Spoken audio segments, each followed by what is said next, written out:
Alright, today I'm making a video on how to slap out dough. First you have to get it out of the dough tray without damaging the dough ball. You want to keep it round. If you don't keep it round, you may need to start over. Sometimes it is easier to start over. The dough can get a little hard to work with at times, so maybe it would be easier to start over. Then you place the dough on the dough table. Flour is your friend. Put a lot of flour all over it on both sides.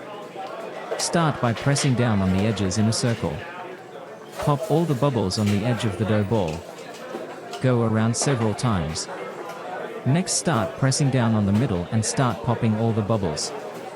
Once you have the dough all flattened, you can start pulling and stretching. You can let gravity help by letting the dough hang down. Keep pressing the dough all the way to the edge. I don't really like a big bone. If the customer wanted breadsticks, they would order breadsticks. I like to keep the crust small. Nobody wants a big bone. Next, you get a pizza screen and spray with non-stick spray. Work the dough around the screen, but don't press too hard into the screen. We want to make sure the dough doesn't stick, so be careful. Enjoy the pizza. All it needs now is sauce, cheese and whatever you desire, even pineapple. Imagine the magic that transforms a simple ball of dough into a thin, perfectly round pizza base. A spectacle that has captivated our hearts and stomachs for generations. This, dear listener, is the art of hand-tossing pizza dough. First, it all begins with the dough. High-quality, well-hydrated dough makes the best pizzas. It's mixed, kneaded, and then left to rest until it doubles in size. This process, known as proofing, allows the yeast to ferment, creating bubbles of carbon dioxide that give the dough its airy texture.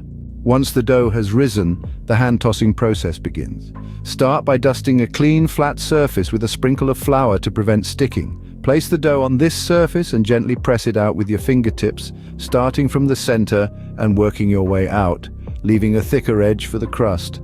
This initial step creates the distinctive pizza shape. The next stage is where the finesse really comes into play. Pick up the dough and drape it over your knuckles. Rotate the dough around, allowing gravity to stretch it out further. The dough should be thin enough to almost see through, but thick enough to hold the toppings. Now, for those who favor minimal crust, here's a secret. Keep the outer edge as thin as possible while stretching the dough.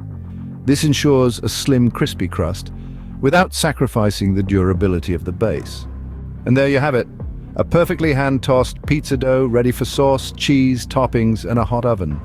It's a dance of flour, yeast, and skill, resulting in a thin base with a minimal crust, just waiting to be transformed into a delicious pizza. To summarize, the art of hand-tossing pizza dough involves careful proofing, gentle stretching, and skillful tossing. The key to achieving a minimal crust lies in maintaining a thin outer edge during the stretching process. It's a beautiful blend of science and art, and the first step towards creating a pizza that is simply unforgettable. So, the next time you bite into a slice of pizza, take a moment to appreciate the craft that went into its creation. Because behind every great pizza, there's a pair of hands that expertly tossed and turned a humble ball of dough into a culinary masterpiece.